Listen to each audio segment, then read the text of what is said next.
Kayar Mboro bàyyiwuñu fenn ak yeneen gox yi fasanti ko di leen wax ni li ñuy njëkk a def d'abord mooy jégalu leen ndax nit boo ko tegee coono bala ngay wax ak moom dara danga ko war a jégalu masow ko coono kon ñu ngi leen di jégalu attente bi yàgg na toogaay bi metti na waaye c'est nous dans nous ñoo far ñoo bokk lépp comme niñ koy waxee dadi dañ doon xaar ay gan yoo xam ni ñii war a jóge Ndakaaru ñii war a jóge ci biir dëkk bi tey door a agsi loolu rek moo ko waral su ko defee dama leen di présenter chronogramme bi njëkk a wax mooy président du festival Thiès Échange Découverte ñu koy wax monsieur Dame Gueye moom la ñuy njëkk a jox parole bi pour maximum 5 minutes parce que dañoo tardé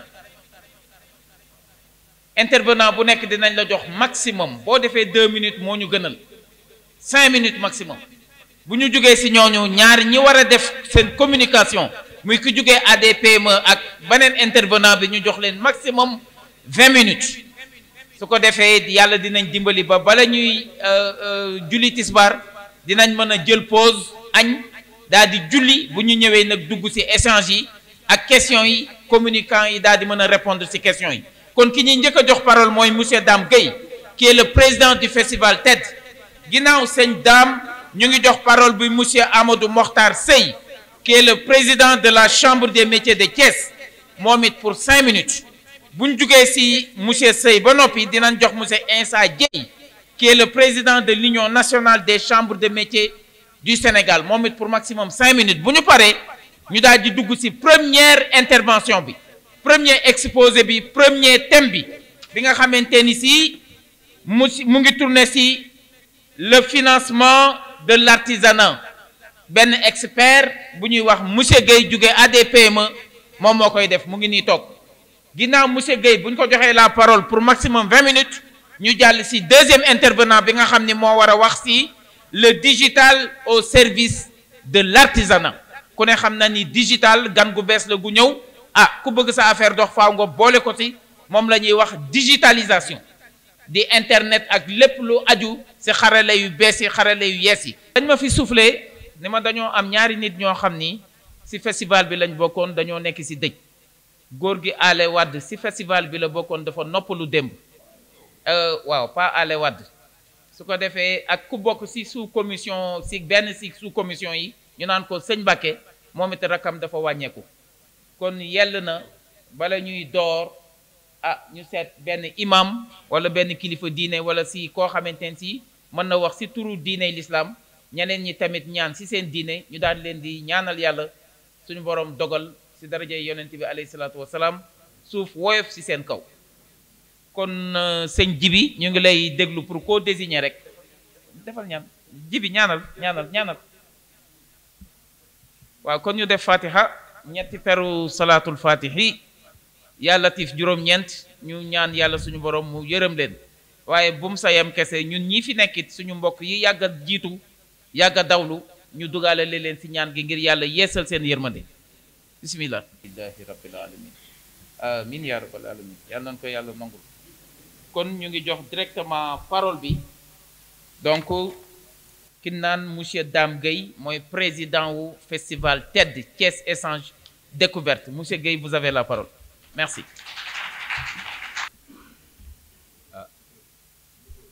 maa ngi nuyu képp koo xam ne ni doomu Thiès di nuyu tamit ñi nga xam ni ñoom laa bokkal métier muy artisanat ci kuréel gu mag goo xam ni dama ko bokk ak waa Thiès. maa ngi nuyu tamit képp koo xam ne nii ndax ñi fi ñëw ñëpp ay kilifa lañu ay chef d'entreprise la maa ngi leen di nuyu boo xam ni amul fu muy yem. maa ngi nuyu tamit ñi nga xam ni ñoom laa bokkal festival bi di TED di Thiès Échange Découverte maa ngi nuyu sama mbokku jigéen ñi nga xam ni bañ ci tàmbalee nekk ba léegi kenn bàyyiwu ñoo ngi jéem a seet nu mu baaxee ñu def ko ñoo ngi woote tàllal loxo ubbi bunt yi kenn ku ci nekk lépp la nga ci mën yaa ngi koy jéem a def ak sa kemtalaay kàttan ak sa xol bu laab kon nuyoo bi dama koy teg ci loxo kilifa yi fi nekk yépp tamit muy ñi nga xam ne ñoo nu yilif ci wàllu chambre de métier ndax chambre de métier dafa am kuréel goo xam ne nii dafa am loo xamante ni bi ñoo fa nekk di ko jiite muy président di Amadou Makhtar Seye di président région Thiès mooy président wu chambre de métier bi ñoo ngi koy nuyu ak délégation bi nga xam ni moom la àndal képp koo xam ni chef d'entreprise nga teew fii ñoo ngi lay nuyu ak filière boo mën a bokk ak section boo mën a bokk ñoo ngi lay nuyu di leen xamal ni nag lii ñu fi defuñu ko pour kenn duñ ko def pour secteur de l'artisanat ak secteuru ak Thiès pour que Thiès am bis moom moo andi festival bi waa artisanal boot ko biñ ko bootee tamit kilifa yi nga xam ne ñoom lañ ko bokkal seetaan nunu kon mun nu def lu dul di leen sant di leen gërëm ci teewaay bi di jox nag li nga xamante ni bii wàccuwaay yi muy président union des chambres de métiers di Insa Dieye bi nga xam ne nii moom it tànqawul kenn moment bu nu waxee rek bu ma ko woowee téléphone mu jël ma ni ko président Seye defee noonu la ko defee kon ñooñu ñëpp nañu leen di sant di leen gërëm vraiment di leen sant di leen gërëm di leen wax jërë ngeen jëf kon maa ngi yamale kàddu yi foofu ñu jox président Amadou Makhtar Seye moom it mu dugal ci ay kàddoom jërë ngeen jëf jërë ngeen jëf. ci seen tur ak ci seen sant di tàmbulee ci nuyoo bi kilifa gi nga xam ni moom laa àndal muy le président national de l'Union nationale des chambres de métiers président Insa Dieye ñoo ngi lay nuyu bu baax di la dalal bu baax ci région de Thiès di am mbégte trop ci wuyu si bi nga xam ni wuyu si nga ko festival bi ma ngi nuyu bu baax président Dame Gueye nga xam ni moom moo jiite festival bi waaye tey xam naa ni festival bi su ma tuddee Dame Gueye ñi nekk ci ginnaaw Dame Gueye ñëpp vraiment maa ngi leen di nuyu gis naa ni ay nit ay experts ay personnes expérimentées gunge nañ ko ci lii mu ànd koog artisan wu région bi presque ak Sénégal yëpp ba tey ñu agsi ci symposium bi war ko ubbi tey président Gueye ñu ngi lay gërëm di la sant di la féliciter encore di nuyu nag ñi nga xam ni ñoo toog ci taabal bi nii te mënuma identifier ndoo sax ñëpp wante ñi toog fii ñëpp ay kilifa lañu maa ngi leen di nuyu bu baax di nuyu nag bokk acteurs culturels yi ma fi fekk ak sunuy bokki bopp di artisans yi ma fi fekk ak ñëpp ñi nga xam ne ay invité lañu ci festival bi nga xam ne tey lii benn phase la ci muy symposium bi nga xam ni nag dina jural festival bi lu bari incha allah maa ngi leen di xamal ni en qualité du président de la chambre de métiers de Thiès laay ubbi jotaay bi nii mais maa ngi xamle ni l'agence nationale de développement et de l'artisanat APDA m'a représenté directrice générale wax na ma ni war na teew wante retenir nañu ci Ndakaaru wante waroon nañu envoyé beneen agent ci biir APDA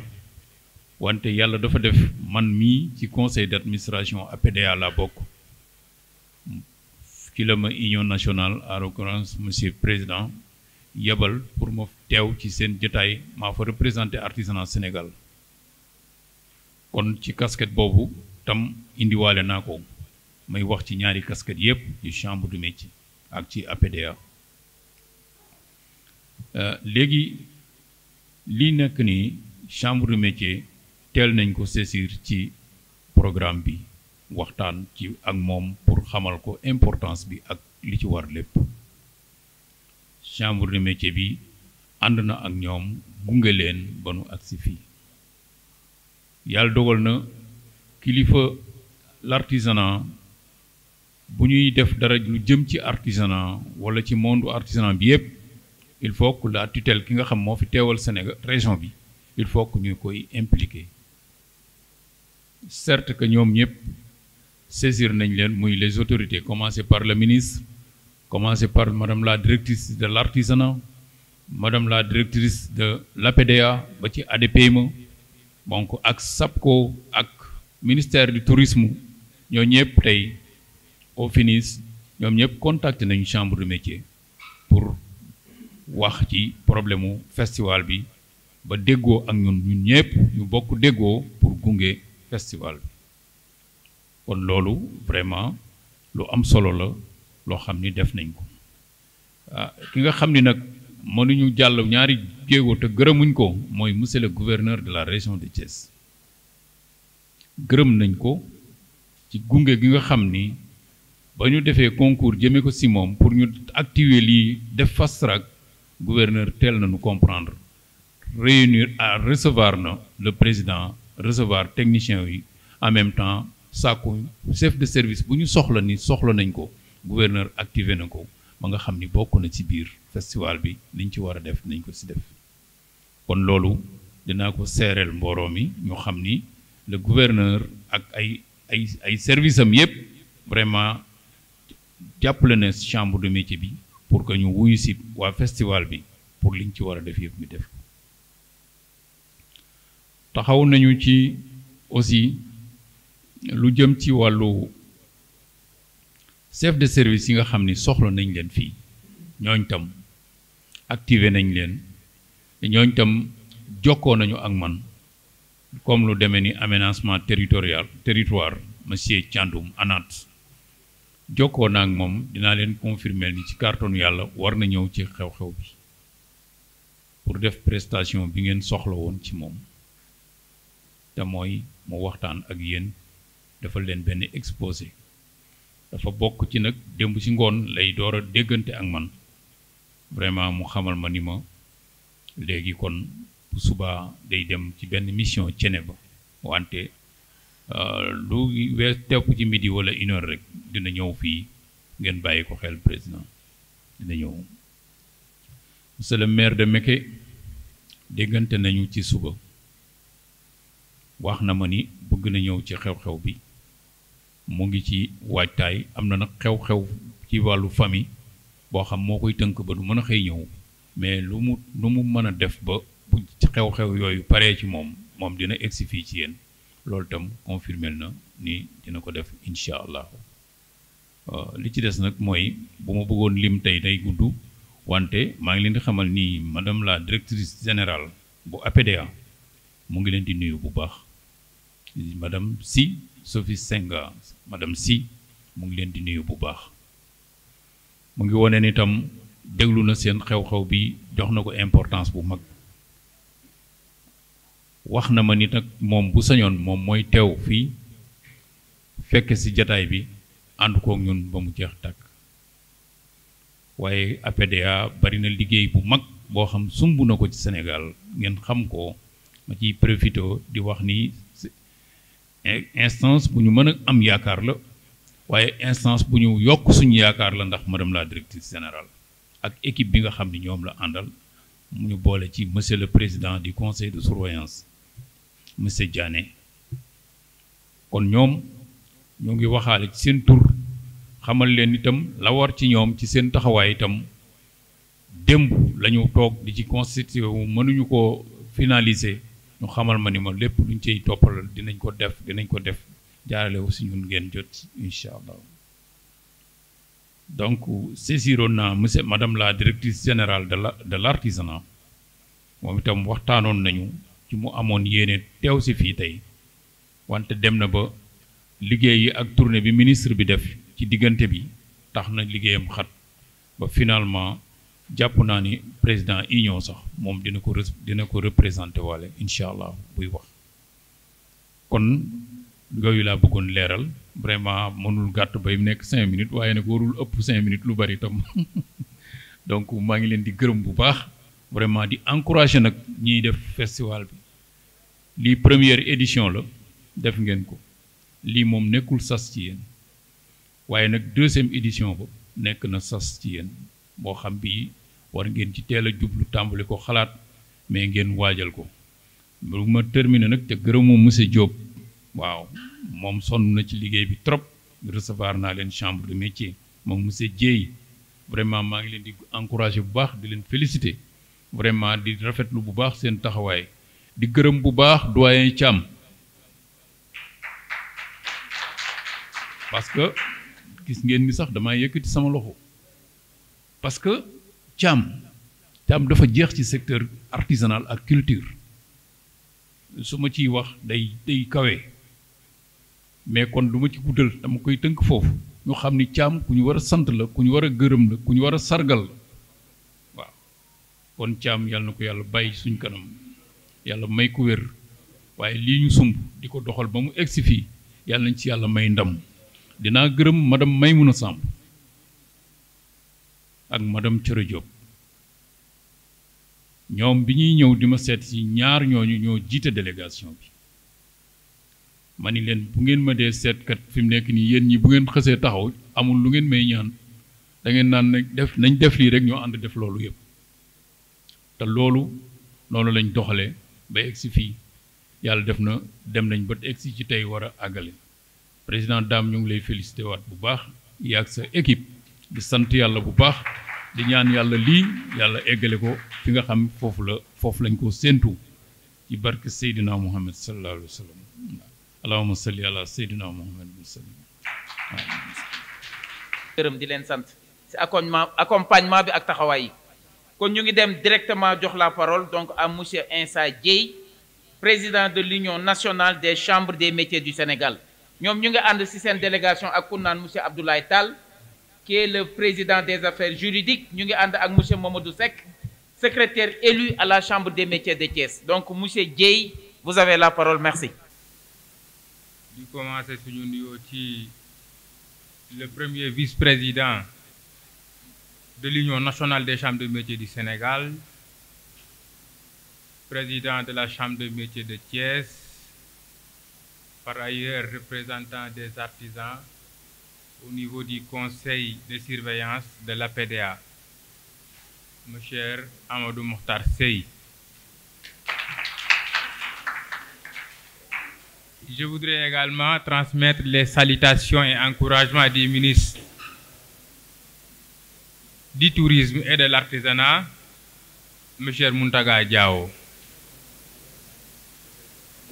amoon yéene lool teew ci jotaay bi waaye mu am ay contraintes de dernière minute moo tax teewu ci ñu waxtaan ci démb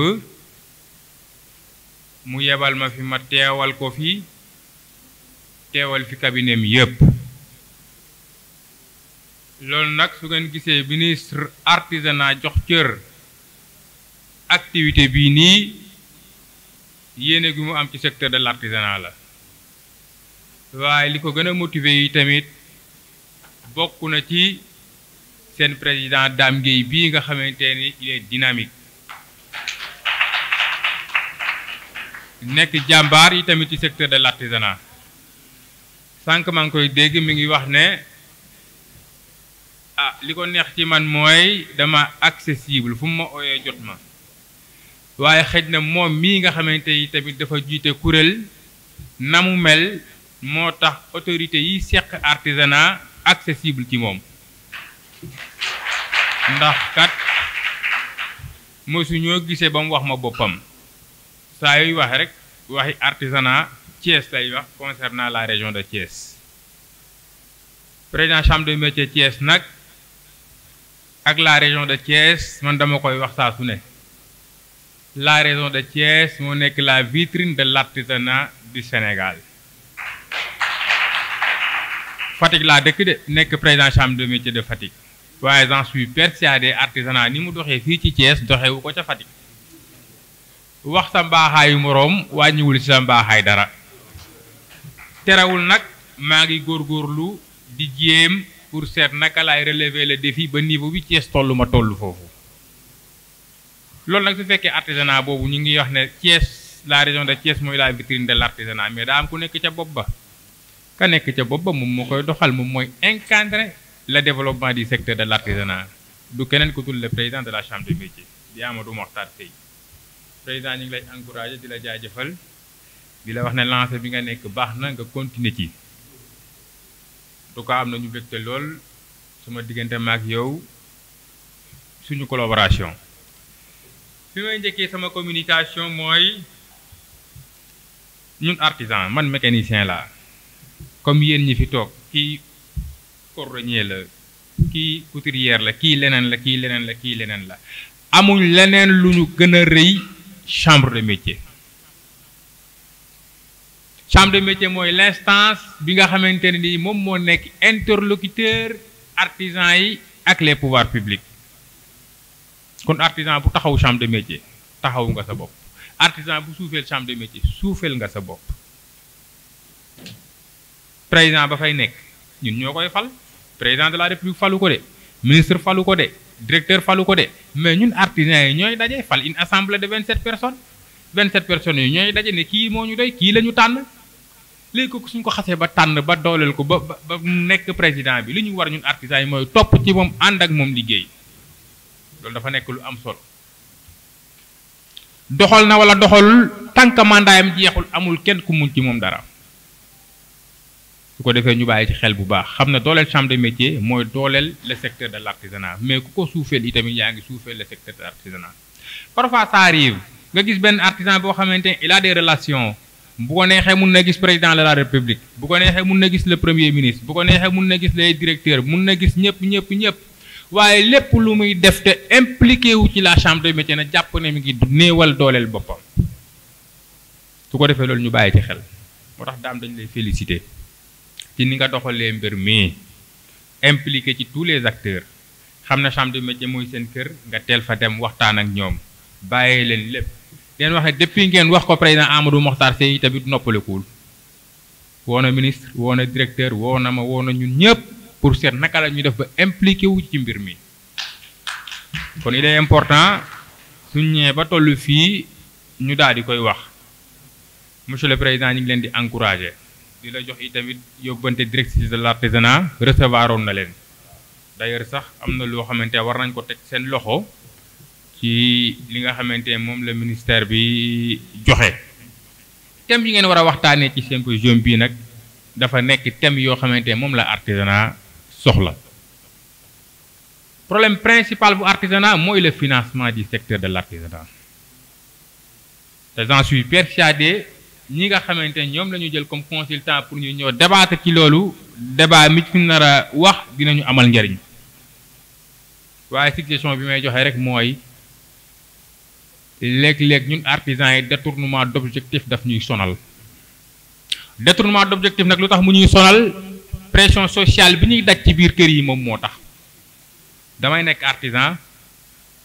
gis ne kat war naa mun a def renforcement de capacité suma atelier moo xam mu nekk en équipement wala gën ko moderniser nga dem lijjanti ba am financement am nga financement bu 1 million wala 2 millions wala 3 millions wala 5 millions xaalis baa ngi sa compte léegi pression sociale bi ngay daj sa kër papa kër ga commencé naa xat njaboot gaa ngi màgg yaa ngi war a am kër tu seras obligé nga gis ne man kat yor naa 5 millions am naa benn pàkk fee naa dem defagum fa benn néeg loolu bokk na ci li nga xamante ne daf ñuy sonal ba tax na fi ñu war a orienter financement yi fexe am ay fonds de garantie yoo xamante ni crédit bàyyi lay doon au lieu que ñu ñuy jox xaalis mais nañ ñu jox équipement kenn naa tablewul ne artisan Sénégal moom ñoo gën a xarañ bokk nañ ci ñi gën a xarañ ci réew mi mais jafe-jafe principal bi ñu am mooy avoir des matériels yi nga xamante ne de dernière génération la loolu kese suñu problème mais comme ni ma ko waxee léegi su fekkente ne man dama confronté ak yenn pression sociale yi ma am suñu biir kër ñu lebal ma 1 million pour ma jënd benn machine bu laser dama gis ne kat vraiment njaboot gaa gi nii teg ma bët je suis obligé ma jéem a satisfaire njaboot gi alors que su fekkonte ne yàkkamtiwuma pour satisfaire njaboot gi xaalis googu mu ñu ma jox su ma ko ñu doon machine laser boobu noonu fii ak benn at ñaari at mun naa fay bor bi tabax ci kër yóbbu ci sama doom feneen fay xale yi seen jàng ak yooyu yëpp waaye ñun ñëpp xam nañ ne Sénégal daa bëri yërmande rawatina ci njabootam su ko defee nañu fexe ñu gën a focaliser wu ci crédit bail nga xamante ne duñ ñu jox xaalis mais nañ ñu jox équipement ñu mën a produire beneen communication bu ñu war a yi tamit muy la digitalisation fa la jamono toll boo xoolee internet bi ku ci nekk moo xam muy Facebook moo xam muy TikTok fu mu munti nekk yaa ngi gis chinois yi la ñuy defar au niveau de Chine américains yi la ñuy defar au niveau de l'Amérique yaa ngi toog fii ci Sénégal di ko gis et pourquoi pas man mii tamit menuisier bois bi nekk fii sama atelier di defar ay lal yu mucc ayib mais ka nekk ca France na toog foofu di ko gis su soxlaa ci produit yi tamit jënd ko en ligne ko defee yooyu tamit dafay laaj engagement personnel xam na man fi ma jógee fii fi ma tolloon fii dama ci war a jógee dem ci beneen niveau ko defee loolu ngeen bàyyi ci xel yéen artisans yi. Monsieur le Président, au nom du ministre du Tourisme et de l'Artisanat, je déclare ouvert les travaux de ce symposium. Vraiment, je suis encouragé bu baax a baax mi ngi leen di féliciter mais mi ngi sàkku ci yéen les travaux yi nga xamante ne moom mooy génnee fii ngeen yóbbu ko à la chambre de métier de Thiès chambre de métier de Thiès visé ko yóbbante ko au niveau du ministère. Et j'en suis persuadé que ne suñ ci sukkandikoo ci li ngeen di waxtaanee fii incha allahu rabi mën na jëlal artisanat lu bari ñu ngi leen di jaajëfal yéen ñëpp di leen sant yéen ñëpp merci beaucoup. naa ni suñu mbokk mi ñu jugee ADPME muy expert à Dakar moom dina si ñëw bu yaatu. Le premier ingrédient, le premier facteur de l'entrepreneuriat, le premier F, c'est la formation. Parce que entreprendre commence d'abord par apprendre. Le domaine dans lequel je veux évoluer, je dois le maîtriser. bu dee man dama fas yéene yar ay cuuc dama war a xam jikkoy cuuc xam marché cuuc xam njëgu cuuc xam ay feebaru cuuc xam ay vaccin cuuc xam jikkoy cuuc dara si cuuc waruma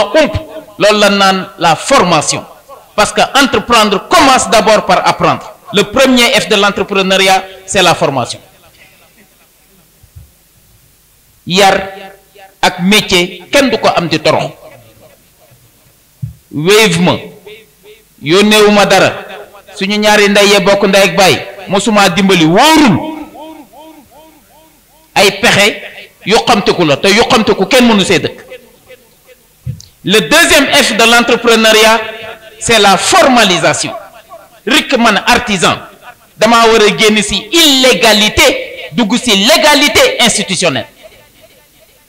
dama war a xool connecté wu ak chambre des métiers daal di dem chambre de commerce fexe am NINEA impôt et domaine ñu bind ma ci registre de la chambre de commerce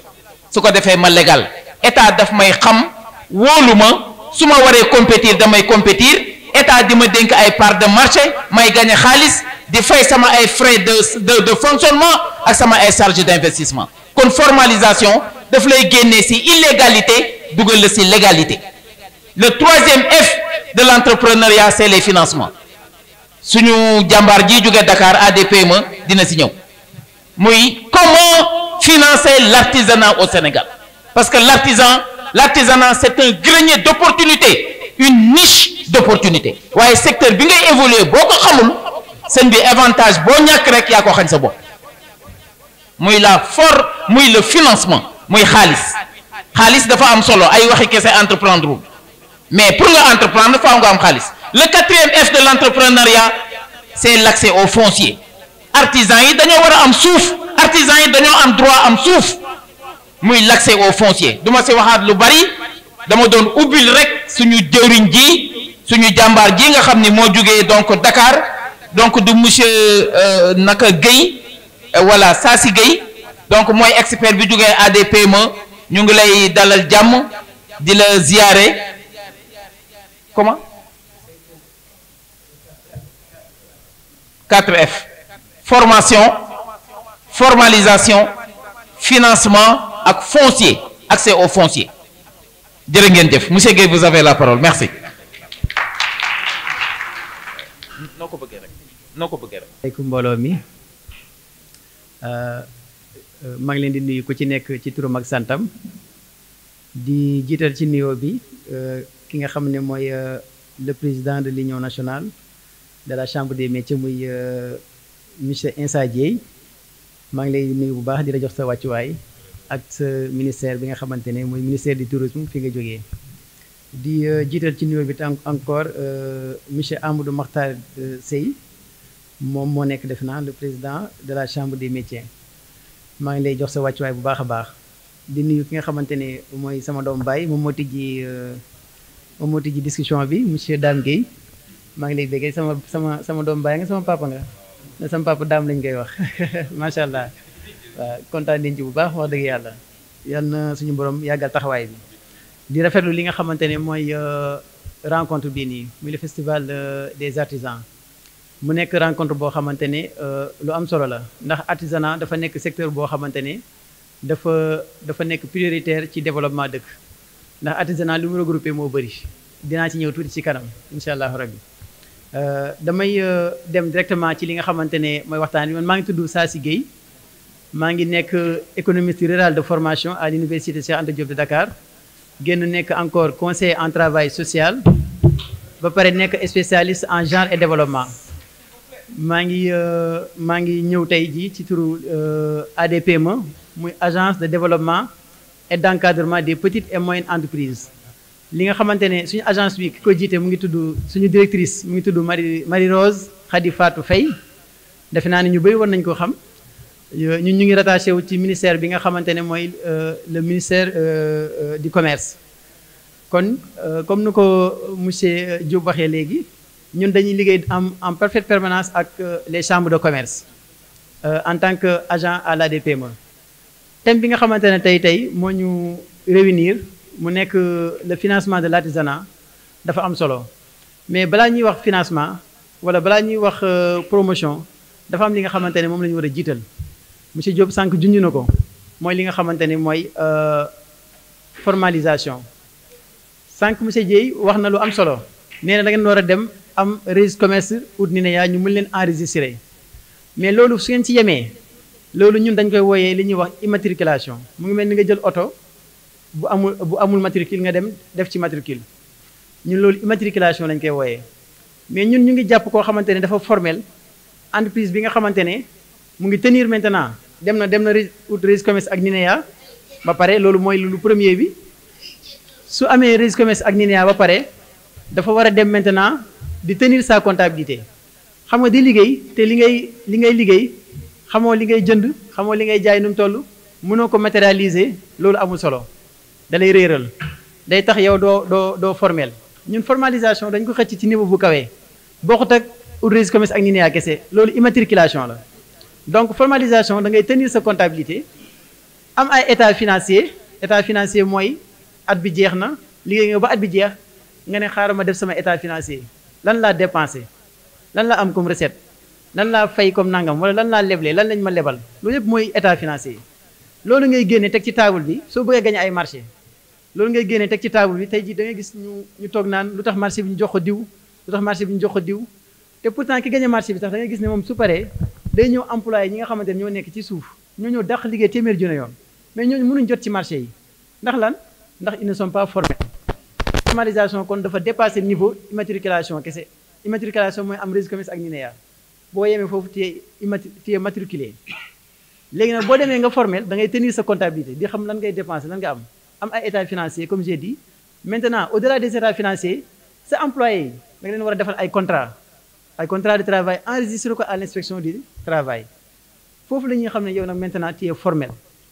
boo soumissionné ñu ne tey appel d'offre am na nga war a soumissionné da ngay dugal sa proposition technique dugal sa proposition financière ñëw ne léegi man sama entreprise sama risque commerce sama NINEA ngi nii sama état financier ngi nii samay contrat avec les travailleurs mu ngi nii loolu nga ci dolli mooy tax nga gagné marché bi mais du ay proposition technique wala maa dàq liggéey yaay dàq liggéey waaye am na yenn kayit yoo xamante ne soo ko amut duñu la jox benn marché kon donc dañuy jàpp ne au delà de l'immatriculation au delà ñu am registre commerce ak NINEA nañu fexe ba liggéeykat yi nga xamante ne ñoom la ñuy liggéeyal di leen liggéeyal ñu am ay contrat ba pare ñun li ñuy def ñu am comptabilité traçabilité bu ñu jëndee ay bois nañ ko enregistré bu ñu jëndee bu ñu ko transformé ba defal ci temps ay lal bu ñu ko jaayee nañ ko enregistré comme ça bu at bi jeexee ñu def suñu état financier loolu mooy tax tey su ay marché amee wala ñu dem di demander ay financement tey ki nga xamante ne dafa déposer projet am à la DER boole ci proposition boole ci état financier am boole ci projet bu bancable ak comptabilité bi muy def mu tenir ko DER dina xam ne kii nii dafa nekk ci statut boo xamante ne dafa soxla ku ko buux par rapport ak ki nga xamante ne daa yóbbu projet am rek mais amul beneen kayit bu mu ko du registre commerce du NINEA du état financier du dara kooku tey dañuy privilégié ki nga xamante ne moom moo indi état financier yi mooy waral nga dugal ne man sama projet damaa déposé ba sonn mais kenn faale wu ma am na statut boo xamante ne boo ko yoree pour ñu jël la di la jox xaalis wala jox dara dañ naan kii bu ñu ko joxee da koy lekk détournement d'objectif lay def moo tax léegi sax gars yi ñu ngi repenser financement bi au lieu léegi ñu joxe ay xaalis yooyu noonu dañuy dem jox la matériel mais balaa ñu lay jox matériel tamit dañ laa war a former comme ni mu ko waxee entrepreneuriat dafa am li nga xamante ne moo ko tëxëñ te loolu su amul rek duñu mën a dem kon donc nañu dem formaliser wu comme ni ma ko waxee nañ dépassé léegi dañu war a dépassé statut registre commerce NINEA ku jóg mën na ko am dañuy gis koo xamante ne amagul benn activité sax dem déclarer ne am na registre commerce ak NINEA te pourtant nekkagul ci dara kon donc statut boobu ñun en tant que entrepreneur en tant que ñu nekk ay artisans dañu ko war a dépasser maintenant tendre à ce que li nga xamante ne mooy le niveau formel et pour qu'on soit formel vraiment comme on dit il faut qu'on soit comment dirais-je qu'on tienne notre comptabilité ñu tenir suñu comptabilité def ay état financier di enregistrer suñu contrat de travail à l'inspection du travail bu ko defee on est formel kon côté boobu niveau boobu baax na maintenant bu ñu jógee ci loolu nag pour ñu am financement dafa am étape yoo xamante ne tamit dañu koy war a topp dañuy soxla financement mais li ko jiitu dañu war a former formation nag moom du doy moo xam formation boo mën a def formation du doy jamais il faut être formé en permanence fépp foo gis ne ñu ngi def formation mu jëm ci sama domaine naa dem même bu jëmul ci sa domaine tey par exemple monsieur Diop day def ay formation en développement personnel ñu bëri dañuy xeeb formation boobu dañu naan développement personnel waaw lan mooy lan te alors que boo demee monsieur Diop en tant que expert dina la woon personnellement lan la nit di mën a def ba développer boppam boo demee ay Japon dëkk yu développé yi dañu naan mënuñ def propulser le développement un développement général ne peut pas être propulsé le développement doit être d'abord personnel nit ku nekk day jàpp sa bopp dafa développé da nga respecter environnement doo naan kaas sànni doo naan doo def ci mbedd yi loo xamante ne nag du naka sudu noonu maanaam loolu tu es développé personnellement en plus de ça maintenant ngay agir de manière responsable loolu yëpp ay def ci xeet développement la balaa ngay am xaalis gis nga nit mën na ñàkk boo ko gisee xam ne kii nii nit ku kawe la ñàkk am xaalis benn statut la c'est vrai que dafa bokk ci li dafa doomu aadama mais nit tey mën na taxaw ne man kenn gënumaa développé nga ne ko ndax lan mu ne la man ndax lii ndax nit dina gis ku am xaalis def acte boo xamante ne yow da nga koy xeeb ci parce que il n'est pas personnellement développé te pourtant il a beaucoup d'argent tey ji boo jege woon tey ñu mel ni ay monsieur Diop dañ lay woon ñi def anthropologie dañ lay woon nit ki lan moo tax ñu naan kii dafa développé dëkk yooyu ma leen di wax nag noonu la ñuy def dañu nekk ay dëkk yu yaru ñoon dañuy am yar ba pare ku ci nekk doo gis mu def ci mbedd loo xamante ne du noonu moo tax loolu dafa bokk formation kenn du ko xeeb muy leadership entrepreneuriat développement personnel éducation financière wax na ko léegi sànq ci ay waxam problème bi muy wax problème bu xaalis yi ñuy am di def ay pression sociale jàpp ñu mais tey boo defee éducation financière man bu may defal nit éducation financière formation da ngay gis koo xamante ne day toog jékki-jékki absenté te pourtant nekkee dama ko touché ndax financièrement la personne n'est pas éduquée parce que toog na di xalaat ne man yëpp yàq naa ko fi te pourtant mënoon naa jéggi stade bii nii éducation financière dañ lay won avec un plan de développement structuré nan la nit di def même ak ay jafe-jafe yi nga xamante ne mu ngi koy dund ci këram nan lay def ba développer ñëpp jaar nañ ci si tu n'es pas éduqué financièrement tu passes tout le temps à côté même en ayant beaucoup d'argent même boo yor xaalis kon donc formation kenn du ko xeeb muy développement personnel muy leadership muy entrepreneuriat muy éducation financière dafa nekk ay jumtuwaay yoo xamante ne nit ki nga xamante ne dafa soxla jëm kanam da ko war a am donc maintenant bu ñu gisee ne kon donc formaliser wu am formation maintenant mën nañ nag dem prétendre à ce que ñu uti financement naka la ñuy wutee financement d'abord dañ lay naan le financement doit être endogène. Gis ngeen léegi le nouveau gouvernement actuel nu mu def dafa lancer appel à fonds jóg taxaw ne instant bi dañu am ay jafe-jafe. Japon def na ko. Japon bi mu jógee ci deuxième guerre bi dafa jóg ne tous les Japonais vont travailler à la merci du Japon. Da ngeen liggéey ba ngoon jot dinañ leen jox ngeen lekk dinañ leen jox ngeen naan mais yorul nañ leen fay. Pourquoi? Parce que seen dëkk moo toll foofu. Tey gouvernement bi bon je ne parle pas je ne suis pas politique ngeen baal ma nag mais exemple la rek te exemple tamit ni maanaam nit di def lu rafet ñu toog di ko naxasal. L'appel à fonds là dafa nekk lu rafet parce que c'est le développement endogène inclusif fii Sénégal. Trump jëlee na fi USAID gis nga ñi rattaché woon ci USAID ñëpp tey fu ñu mujjee emploi yi perte nañ ko fonds yi dem na te pourtant Trump 350 milliards rek. Le financement de l'USAID, c'est 350 milliards au sein du Sénégal. Bi ñu defee appel à fonds yi combien de naata moo génn le gouvernement demandait 150 milliards il a eu 450 milliards. Gëm sa bopp dafa baax le terme de Bougane Gueye là gëm sa bopp dafa baax. Kon donc c'est pas parce que dañoo bëgg a développement qu'on doit se figer à ce qui se passe à l'international. L'Allemagne a développé de par sa culture, de par sa stratégie. Nous devons prétendre notre développement par notre culture, par notre stratégie. Et pour ce faire dañuy war a commencer sur tout ce qui est inclusif d'abord dañu rattaché wu serrer la ceinture gëm ne c'est notre agriculture qui va nous développer, c'est notre artisanat qui va nous développer, c'est notre comment dirais-je pêche, tout ce qui est agriculture au sens large qui va nous développer. Et pour ça l'appel à fonds là c'est important. Man su ma ne woon gouvernement bi damay naan nañ ko continuer waat ku nekk di cotiser si sa doole ni mu toll ba di réew mi am xaalis ngeen xool on ne fera plus appel à l'extérieur, on va financer notre propre développement. Waxuma ko nag parce que je suis de Pastef, je n'ai jamais fait de la politique ngeen baal ma voilà. Kon donc da ngay gis ne kon le développement d'abord doit être inclusif, doit être participatif, doit être endogène. J'appelle à ce moment tous ceux qui sont dans le secteur de l'artisanat pour la première chose bi nga xamante ne moo leen njëkk a may fonds c'est de dire nous qui sommes dans le secteur levons tant de fonds pour le secteur. On va ouvrir un compte bancaire dans lequel dañuy jël xaalis yu mettre ko foofu ngeen toog waxtaan qu'est-ce qu'on a besoin. Qu'est-ce qu'on doit faire? Vous allez dérouler un plan d'action étalé sur toute l'année. Plan d'action bi ngeen koy suivre une à une. Nous avons dit que nous allons faire ça en janvier. Est-ce que on est comment dire, est-ce que c'est possible de le faire? Lan la ñuy soxla fu ñu koy jëlee ñan ñoo koy def lu ci nekk gis nga looy def lu ne te amul planning tu passes toujours à côté. Ñun man bu ma lay coacher dama lay naan en tant qu'entreprise voici ce que tu dois faire. Boo ko toppee tu vas réussir. Nit nag du nekk ci benn affaire te du ne man lan mooy sama feuille de route. Il faut ngeen am feuille de route, il faut un plan d'action. Bu weer bi jotee ne woon nañ le 15 dañuy dem rencontrer le ministre du tourisme ngeen préparer à l'avance bind seen note ne leen bëgg nañ kat nga recevoir ñu le 15 moom dina leen fixer date.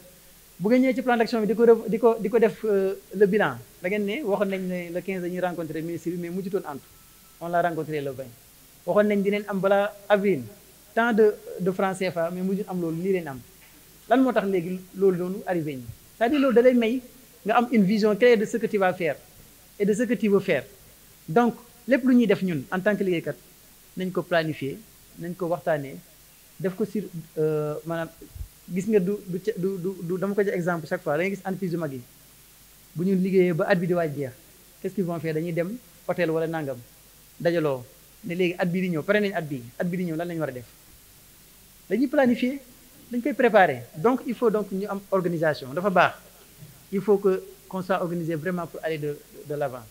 Organisation boobu nag bu ñu koy def ñu am organisation wax naa ci formalisation wax naa ci comment dirais-je la formation. Maintenant financement bi day nekk lu yomb mun na yomb mun na bañ a yomb mun na yomb à telle enseigne que tey état bi bu ñu ko amee dinañu yomb bu ñu financé wul dañoo wàcc li nga xamante ne mooy yoon. Boo demee dëkk yu mag yi entrepreneur bu jóg am son registre commerce am ses états financiers bu demee rapprocher les banques dañ koy financer loolu impératif la.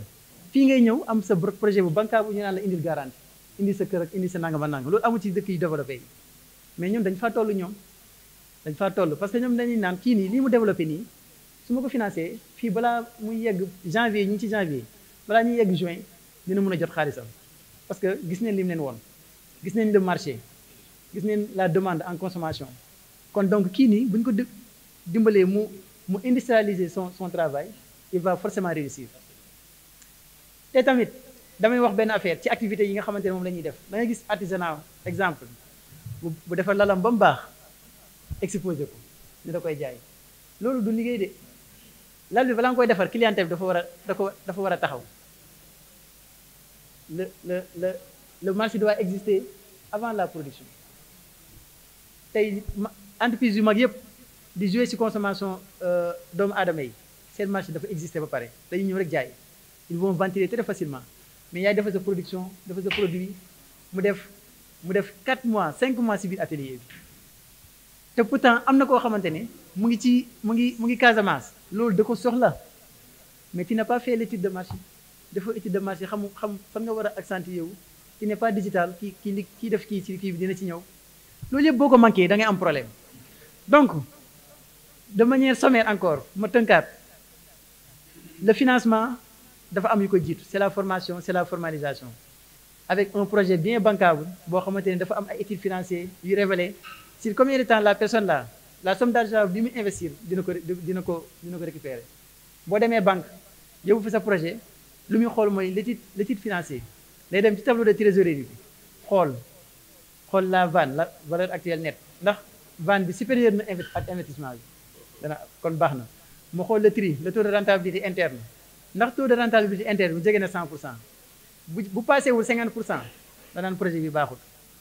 te loolu ñu si bëri da nga gis man su may dem ay OFI ay AFD di def ay sélection de projet dama naan experts yi bindal ñii projet dañ leen naan léser parce que mënoo indi benn projet boo xamante ne le taux de rentabilité interne est inférieur à 50% nga andi ko loolu du yoon kon donc balaa ñuy prétendre à un financement nañu am projet bu bancable un projet bien structuré ñu dem maintenant déposer ko avec tous les justificatifs qu'on a FONGIP day financer le fonds de garantie le fonds de garantie voilà kon donc wax nañ ne pour ñu am ay financement ginnaaw bi ñu formaliser woo am formation nañu préparer benn projet bu bancable parce que nit ki lu muy def da ko war a xaatim bind ko ne man lii laa bëgg lii ma bëgg lii ak lii moo koy def léegi lii moo koy def su ma amee matériel yooyu noonu dina jur nangam projet boobu boo ko jëlee yóbbu ko banque day xool li ñu naan étude financière bi littérature yooyu du ko intéressé li nga wax ci littérature yooyu du ko intéressé étude financière bi day xool am na étude financière ñetti rubrique yoo xamante ne moo gën a important da ciy veiller mooy la valeur ajoutée nette day xool ndax valeur ajoutée nette boobu noonu dina supérieur ak li ngay investir pour ce projet bu supérieur yi dina ne xaaral ma xoolaat le taux de rentabilité interne le taux de rentabilité interne doit être supérieur au taux d'intérêt de la banque mu ñëw mën naa xool le délai de récupération du capital investi boobu gën a am solo xaalis bi ma dugal ci ñaata diir lay toog pour kii ma financé jot xaalis ba am lu ko romb su gisee ne day toog 2 ans 3 ans danaan projet bi bancable su gisee ne kii 10 mois wala ci biir 1 an bi wala 1 an et demi rek mën na jot projet bi mun na xaaral ma jël risque financé ma xool kon donc il faut ñu am ñi ñuy bindal suñu projet yi ñu am ñoo xamante ne maîtriser nañ projet ñu bindal ñu projet yi bancable ñu déposé ko ci FONGIP day financé wax nañ ko même DER day financé waaye ñu bëri dañuy foog ne comme man sama projet da yàgg na DER nanga ma nang financé wuñu ma parce que DER du financé DER mu ngi financé man xam naa ñoo xamante ne man bindal naa leen projet ñu dem DER ñu financé leen ñu dem FONGIP ñu financé leen wala ñu am yeneen bailleurs yi nga xamante ne dañuy def ay subvention def appel à projet ñu bind leen projet ñu financé leen kon donc nañu ut ay projets yu bancable te ñi ko xam maîtriser ko bindal ñu ko c'est bon wax nañ DER léegi waxoon naa maa ngi doon wax ci financement inclusif kon donc beneen financement bi tamit bi njëkk ci ñun mooy nañuy cotiser lever ay fonds loolu mooy financement bu njëkk ci entité bu mu mën a nekk balaa ngaa dem wuti financement yow wun nga ku ci nekk sa poste 500 francs 1000 francs nga génne ko ne lii pour suñu structure pour suñu entité bu loolu weesoo am na ñu naan les yeneen crédit mutuel yi dañuy financer ay PAMECAS les structures yi nga xamante ne tey dañuy ak tamit kii nii comment dirais-je nu muy fàtte tur bi crédit agricole bi te crédit agricole dafa artisanat te tam da ciy bokk parce que artisan yi ñu ngi defar aussi ni ñu ngi defar semoires yi nga xamante ne ñoom la nit ñi di béyee am na lëkkaloo boo xamante ne link yoo xamante ne mën na leen boole loolu yëpp ay démarches yu ngeen mën a def la il faut nag ngeen am coach bu baax bu leen di orienté bu leen naan demal fii defal lii heure bi bu jotee wax am lu xew mu ne la dugalal lii defal lii ba pare ngeen digitaliser wu miin les réseaux sociaux miin les internet ay LinkedIn Facebook fa la ñuy dugal appel à subvention yi léegi nga gis benn programme boo xam ne day ñëw du demander garantie dara day ñëw ne damay subventionné projet yi jëm ci nangam su fekkee yaa ngi ci secteur bi nga dugal sa projet ñun ñi programme ay PNUD Nord yeeg yooyu noonu c'est des fonds yoo xamante ne ay subvention la récemment dem naa distribuer ay chèques yoo xamante ne bu ci gën a tuuti ay 1,5 million la ci zone de Saint-Louis bailleur bi da leen ko doon subventionné en matériel su paree nag def visite xool ndax réellement affaire yaa ngi dox te effectivement ñu ngi jot ay retour ñu ñuy defal ay retour comme quoi que ne vraiment affaire baa ngi dox kon donc le financement ça existe mais quelle orientation prendre pour vraiment s'acquitter de ces financements fan la ñu war a dem boo ñëwee ci ñun nag à l'ADPME ma wax ci tuuti suñu structure bi boo ñëwee ci ñun ADPME ñun dañ leen naan dafa am li ñu naan direction de la formalisation et de la génération d'entreprise man foofu laa nekk comme chargé de programme am na ay guichet standard am na guichet international léegi suñu direction mooy micro entreprise boo waxee micro entreprise dañu naan mooy entreprise yu ndaw yi te Sénégal entreprise yu ndaw yi entreprise yi ngeen gis yëpp Sénégal bu dee 100 lañ 99,98% yëpp ay petites entreprises lañ parce que kenn ci ñoom mënul def chiffre d'affaires boo xamante ne dépassé na 2 milliards boo mënut a def chiffre d'affaires bu dépassé 2 milliards et quelque tu es toujours une petite entreprise ñun nit day ñëw ci ñun ne ma bon je fais un chiffre d'affaires de 500 millions quelque chose comme ça nangam je suis une grande entreprise ñu ne la bon c'est bon léegi ce chiffre d'affaires fu mu toll nga ne ma 500 millions ñu ne la 500 millions pour un entrepreneur qui se lève au Japon xale bu góor bu am 25 ans bu jóg Japon créer benn logiciel am wala développé ko il fait des milliards kon yow tu n'es pas une grande entreprise da nga foog sa bopp une grande entreprise mais tu n'es pas une grande entreprise maintenant nous on peut t'aider maintenant à devenir une grande entreprise en quoi faisant ñun boo ñëwee ci ñun ci guichet formalisation dañ leen naan ndax formel nga ne waaw am naa risque commerce am naa NINEA ñu ne la waaw c'est bon loolu ci formalisation la bokk ak lan nga ne ñoo foofu laa toll ñu ne ndax yaa ngi def sa comptabilité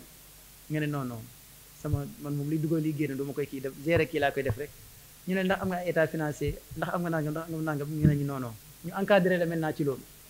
boo jógee foofu nag ñu yóbbu la guichet standard boo demee ba nga xamante yaa ngi tenir sa comptabilité di am ay état financier on va t'amener dans le guichet standard wala guichet international foofu mooy guichet bi nga xamante ne day booster entreprise bu mag di la yóbbu ay foire international comme national di la dimbali tamit ngay participer wala ngay organiser ay foire kii bi mu fi ñëwee monsieur Dieye bi mu ñëwee suñu bureau keroog dañ ko wane tu es venu tardivement parce que événement bi ngay organiser 4 mois en avant waroon nga ñëw ak ADPME ñun boo ñëwee dañ lay gunge nga organiser sa foire parce que ñun dañuy gunge entrepreneur yi ñëw di exposer te ku ci exposer bu dee stand bi 100 000 lay jar ñun dañ lay fayal 75 000 bu dee jaar nga si suñu plateforme am nañu plateforme boo xamante ne ñu ngi ko tuddee sama PME SAMAPME foofu la entreprise di jaar di bindu ñu jël seen demande traité ko maintenant ñu commencé di bénéficier wu ci accompagnement ADPME accompagnement bi nag comme ni ma ko waxee dafa nekk lu yaatu de la formalisation à la recherche de financement mën nañ la accompagner sax à ce que tamit nga am sa projet bu bancable boo xamante ne foo ko soumettre kenn du ko natable kon donc maa ngi incité jotaay bi ci vraiment li nga xamante ne moo gën a am solo ñu prétendre ko léegi mooy la formalisation ñu bàyyi léegi dépasser statut yi registre commerce ak NINEA c'est bon bien beau nag wax dëgg foofu ngay commencer parce que il faut être matriculé d'abord immatriculé pour nga prétendre à ça te gëm naa ne buñ ci góorgóorloo dinañu avec les maigres moyens qu'on a on va en sortir et au niveau de l'ADPME vous pouvez bénéficier vraiment d'un accompagnement qui est vraiment structuré d'un accompagnement qui vous permettre d'organiser des salons des foires d'un accompagnement qui va vous permettre de se digitaliser te digitalisation boobu noonu tey boo koy def ba ñëw ci ñun tey nga ñëw ñu pour ñu accompagner la à ça ñun on va payer les 75%. nga ne mënuma dama bëgg ñu implémenter ma benn solution comptable comme ni ngay gérer Wave sa téléphone expert noonu la ñuy def dañuy jël loolu enregistré la ko loo jënd nga enregistré ko fi ñuy defee achat li nga dépensé li nga jaay nga def ko fi ñuy defee recette soo paree dina la permettre nga mën a def préparer ses états financiers loolu mën nañ la ko insérer tam sa portable ba pare jàngal la ko nan lañ koy utiliser loolu yëpp ñun dañ la ci accompagner ba pare li ci gën a am solo mooy dañuy jël en charge les 75%. kon donc yow su fekkee yaa ngi bëgg a digitaliser wu yaa ngi bëgg a tenir sa comptabilité yaa ngi bëgg ci participer ay foire yaa ngi bëgg développer daal sa entreprise boo ñëwee si ñun seet si ñu dinañ la encadrer dinañ la coacher dinañ la manager à ce que vraiment nga nekk entreprise boo xamante ne dina nekk entreprise bu mag di mun a dem di gagner ay marché di capitaliser ay savoir-faire am ci à l'étranger muy comme sur le plan national. maa ngi jégalu fii laay yemal kàddu bi xam naa ne jotaay bi mënoon na gën a kii na yaatu fii laa koy yemalee ba incha allah gën a yem jërë ngeen jëf. parce que ñun ñëpp ñu ngi fi woon ñoo ko déggandoo vraiment il a dit des choses extrêmement importantes ndekete mbir mi doo doyloo sa xalaatu bopp doo nekk ci sa bruxit fas yéene demal sa bopp ndax tubaab daf ni seul on peut aller vite waaye ensemble on va plus loin seul on peut aller vite waaye ensemble on peut aller plus loin te nit ki day moytu di jaawale vitesse ak précipitation mbir mi entrepreneuriat du course de vitesse course de fond la ndax lim fi wax ni yépp dégg ngeen ko kon man si waxam daanaka 4F yi moom la ñëw daal di koy toj décortiquer ko et même aller au-delà ce que je peux appeler la petite formalisation mooy nga dem wuti NINEA ak registre de commerce loolu yomb na waaw boo demee fii kii ni ñu koy waxee chambre de commerce ñu bind la ci registre de commerce nga dem maanaam impôt et domaine ñu bind la ci registre national d'identification des entreprises muy sa NINEA te am na sax nu muy demee bureau unique au niveau de la chambre de commerce nga xam ne papier yépp di nga ko mën a amandoo ci benn place waaye la grande formalisation mooy une éducation financière daal di wuti sa maanaam am sa ay nu ñu koy waxee sa ay papier de comptabilité say état financier am une éducation financière ñu digitaliser la accompagner la ba nga am maanaam des papiers solvables ndax cette grande formalisation là moom moo lay faciliter les financements ba noppi nee na ku ci am ay soxla xam ne ni am ngeen benn allié bu mag ci seen wet yéen artisans yi am ngeen allié bu mag ci seen wet yéen entrepreneurs yi muy l'ADPME boo demee ci ADPME ñoom di nga leen fa fekk seen bureau dinañ la accompagner ci digitalisation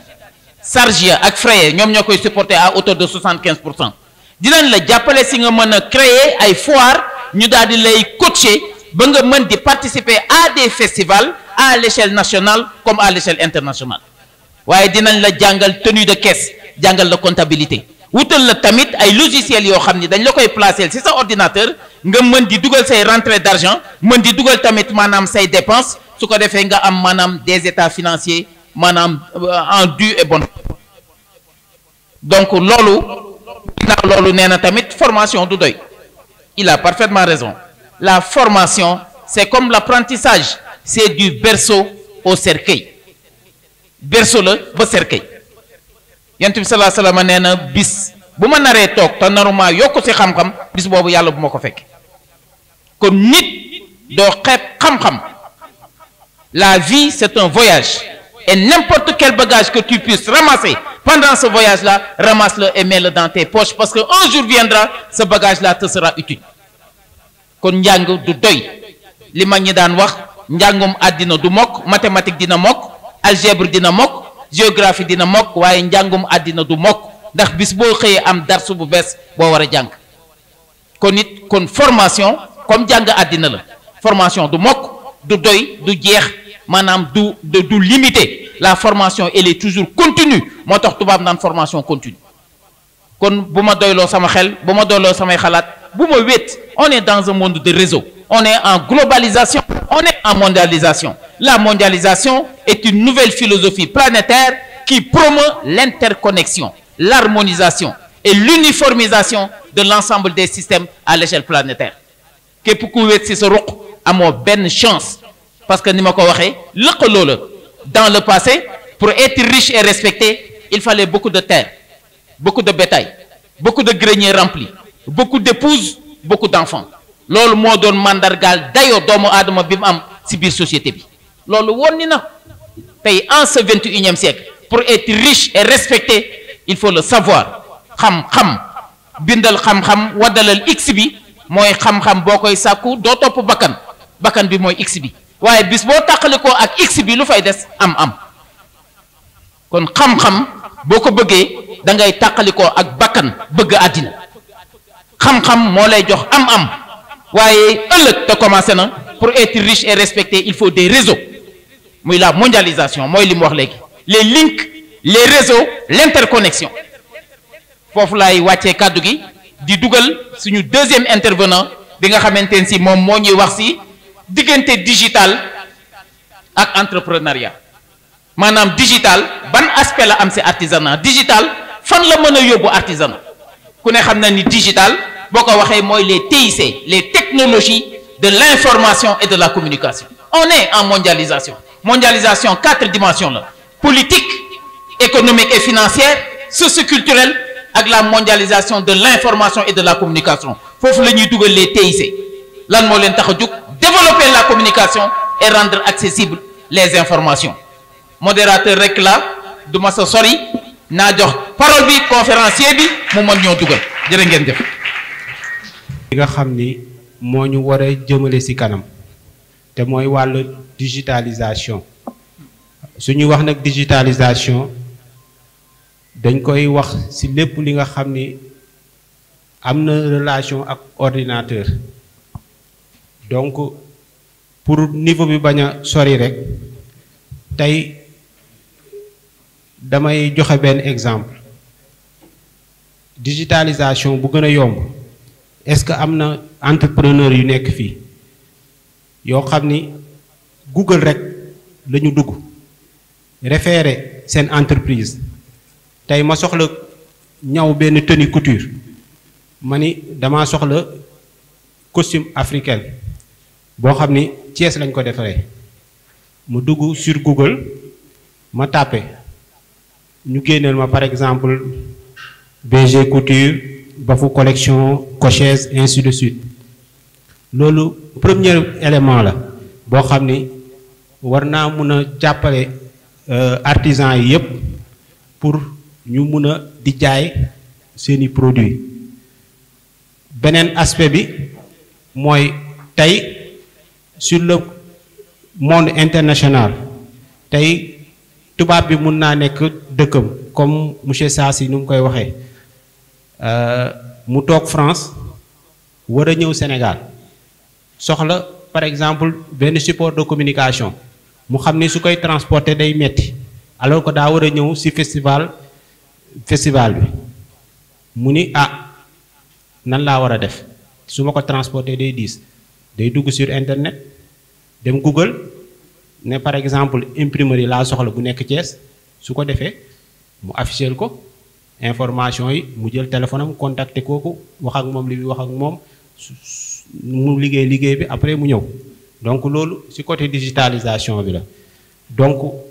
préparé naa benn exposé par rapport ak suñu mbokk artisans yi ak équipement yi nga xam ni tey dina yombal seen liggéey ci côté production ci côté finition parce que suñu problème le plus souvent problème finition la tey da nga war a defar table mais équipement bi war amoo ko léegi nooy def loolu suñu problème léegi nag am na ay équipement yoo xam ne de dernière génération la moo ngi sur le marché te am na possibilité yu ñu mun a def ba jot ko par rapport ak comme financement bi ngay wax am na idée boo xam ni peut-être maa ngi siy xalaat man tey système la boo xam ni artisans yi war nañ cee mun a bàyyi xel chaque jour on épargne 2000 francs chaque 10 jours on finance un artisan duñ ko jox xaalis mais équipement lañ koy jox chaque 15 jours ñu jël benn équipement jox ko benn artisan donc maa ngi xalaat ci système de financement yooyu tamit nga xam ni ay fonds la yoo xam ni ñun ñoo koy jëlal suñu bopp dañuy constituer en 20 personnes en 10 personnes ba pare mun a am ay équipement supposons artisan bi soxla na benn machine broderie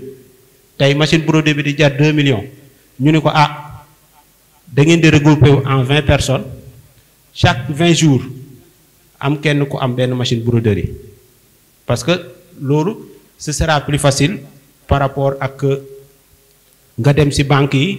chaque fois ak temps bi muy jël ainsi de suite après mun naa am duñ la wóolu ndax ñun entrepreneur loolu suñu problème te ñaan nañ yàlla tamit ak kilifa yi ñu jàppale ñu suba loolu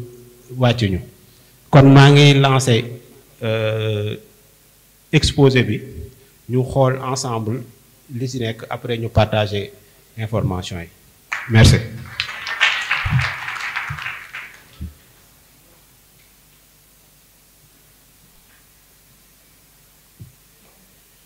donc lii sama entreprise la moo ngi tudd Repro Service donc c'est basé à Grand Standing donc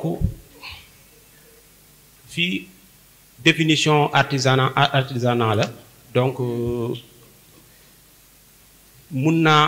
tëb partie bi comme monsieur Dieye après nga développer ci partie bi man tout ce qui est technique après ma waxtaan kook ñoom parce que temps bi duñ ko may ok.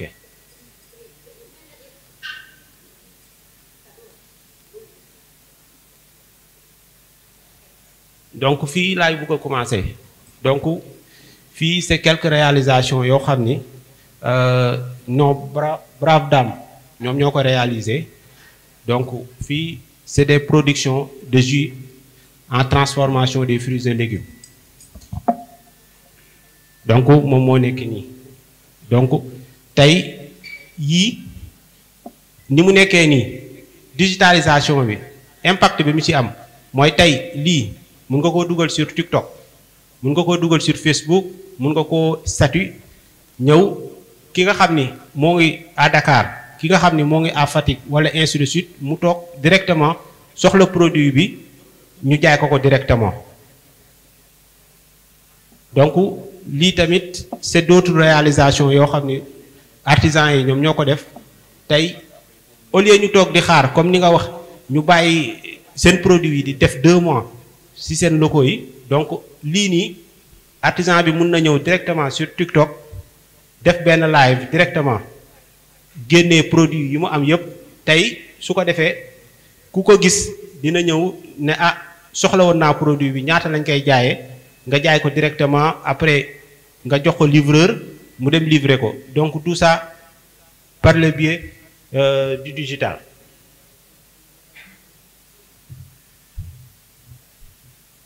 donc man fi may gën a assister nag mooy côté bi donc équipement industriel assisté par ordinateur donc je vais parler de ça donc ça c'est une machine CNC machine bi avantage bi mooy tey day dagg bois tey artisan bi su ñëwee am bois mu war a defar ay chaise donc lenn rek lay def mooy day dem sur ordinateur defar gabarit bi bu defaree gabarit ba pare ñëw teg directement kii bi matière bi ci kaw support bi ne ko ah bëgg naa nga daggal ma ko directement 15 centimètres par exemple donc ak finition bi mu soxla machine bi da koy ñëw defal léegi nag machine yi sànq maa ngi dégg ngeen di wax par rapport ak financement yi équipement le problème au Sénégal c'est que des fois état bi dañuy financer mais su ñuy financer lim ñuy financer baaxul dans la mesure où on a besoin de 100 watts day dem jëndi benn machine boo xam ne 40 watts la su boobaa artisan bi lim ci war a liggéey du ko ci liggéey loolu suñ problème la donc comme en tant que entrepreneur loolu tamit dinaa ko ci bàyyiloo xel pour que tey soo leen dee defati benn financement boo xam ne équipement la tey ñu dem wut benn spécialiste boo xam ne en ce domaine mu dem xool def visite xool exactement kii production am lan la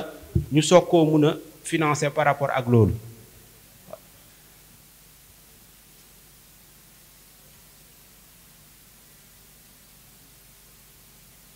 donc bii tamit beneen machine CNC la mais c'est pour les menuisiers métalliques tey da ngay soxla defar benn grille nga gis benn modèle boo xam ni par exemple tubaab yi ñoo ko defar mais yow amoo motif bi te amoo équipement par exemple bu ko mën a dem defar ji foofu ñëw indi ko fii léegi ak équipement bi CNC bi donc moom métal lay dagg tey da ngay ñëw programmer li ngay programmer ci ordinateur bi soo ko programmer ba pare nga ñëw teg dugal tôle bi soo dugalee tôle bi ne ko ah soxla naa 5 buntu mu génneel la 5 buntu yëpp ñëw tegal la ko en 1 fraction de seconde par exemple donc tey équipement bi jàpp naa ni suñu artisan yi soxla nañ ko te war nañoo def suñu kéemtalaay kàttan tamit jàppale leen ba ñu am ko. lii côté couture la donc c'est une machine de broderie à 2 têtes tey grand boubou bi sëñ Pape sol tey machine bu mel nii moo koy defar kon équipement bi soo xoolee large broderie lay def donc bii tey suñu producteurs yi par exemple tey ñu waroon am ay masque wala ainsi de suite wala affaire yoo xam ni war nañ koo defar wala costume africain tey soo xoolee maquette yi yëpp équipement bi la ñuy jël liggéey ko ba pare teg ko mu dagg génnee gabarit yëpp donc après tailleur bi li muy def c'est juste jël ciseau génnee forme bi mu soxla def donc bii benn machine bu bees la tamit donc njëriñam mooy tey dama bëgg a defar benn objet d'art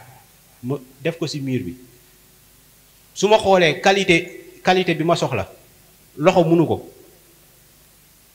ndax des fois mu am finesse booy soxla ak nga gis image yi qualité bu muy soxla tey bii machine boo xam ni la day def impression directement ci mur bi waaw donc day def impression directement tey dinaa la woon vidéo bi après nu muy doxee mais da ngay ñëw programmer li ngay programmer teg machine bi directement mu ñëw moom mooy déplacé wul boppam ak rythme am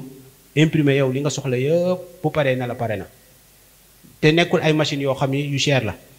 donc tey artisan yi buñ góorgóorlu woon regroupé wu je sais que mun nañ ko am waaw léegi fii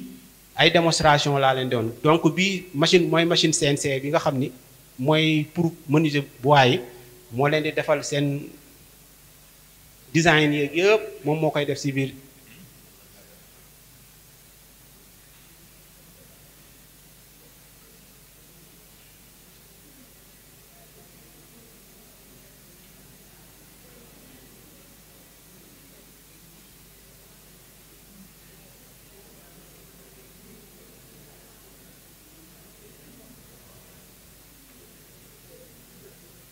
tey soo xoolee motif bi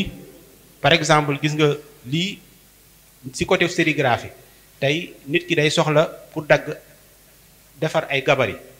tey loxo du mun a def lii bii moom mooy CNC bi nga xam ni moom mooy dagg aluminium moom mooy dagg weñ donc soo xoolee menuisier métallique bi moom lii lay soxla bu amee lii day mun a dagg motif bu ñu ko mun di jox da koy mun a dagg bii alicobon lay dagg soo xoolee gabarit boo munti soxla tamit da ngay ñëw jox ko mu génneel la ko directement gisoo donc exemple baa nekk nii te lii yëpp ci digital lañ koy defee amul loxo amul dara ba pare avantage bi mooy kii koy liggéey du gaañu ndax day ñëw teg dem taxaw fële bës machine bi mu liggéey li muy liggéey kon digital avantage bi loolu la.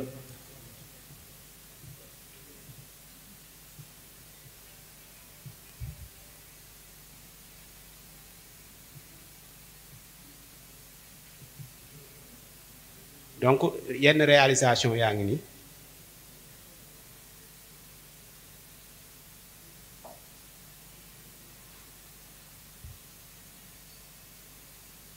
donc bii tamit benn équipement la boo xam ne tey supposons comme yenn oto yi dañuy soxla yenn pièces yi duñ ko mën léegi machine bi c'est une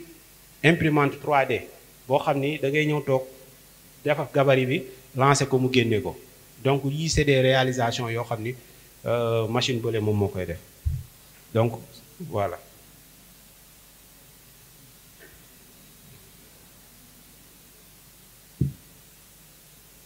donc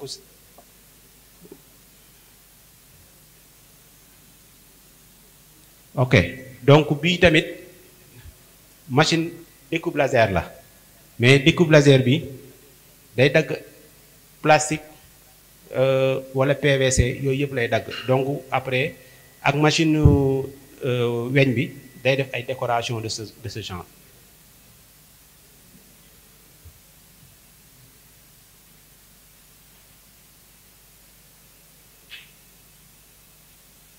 Donc en gros, pour ne pas prendre beaucoup de temps, donc digital bi, donc ça va nous permettre de mieux appréhender la chose et évoluer rapidement dans le domaine. Ok, merci.